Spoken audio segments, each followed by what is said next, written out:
Well, despite Republicans dominating South Carolina's legislature, they have failed to enact tighter restrictions on abortion since the state Supreme Court struck down a 6-week ban in January. Now, with the clock ticking and just days left in this year's legislative session, they're working to try and pass stricter measures. State House reporter Mary Green has the latest. The House and Senate have both already passed abortion bans this year. The Senate's a 6-week ban and the House's a ban from conception.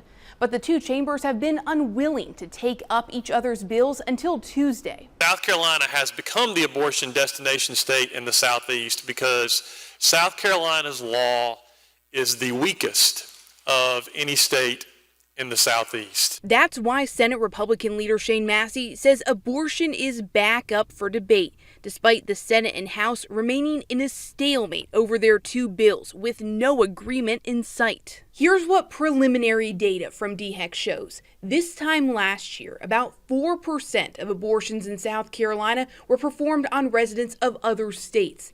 Last month, it was about 45%, and about 15 times more residents of other states sought abortions in South Carolina than they did a year ago. The number of people from other states getting abortions in South Carolina started spiking in July, right after the U.S. Supreme Court overturned Roe v. Wade, and tighter restrictions went into effect in nearby states like Tennessee and Georgia shortly after. Those numbers rose again in September, right after the South Carolina Supreme Court blocked the state's 6-week ban. Since then, abortion has been legal in South Carolina before about 20 weeks into a pregnancy. Opponents of these strict bans criticized Republican leadership for bringing this debate back to the Senate floor once again. If it's not the number one problem, has there been any other problem that we have taken up 3 times in 6 months?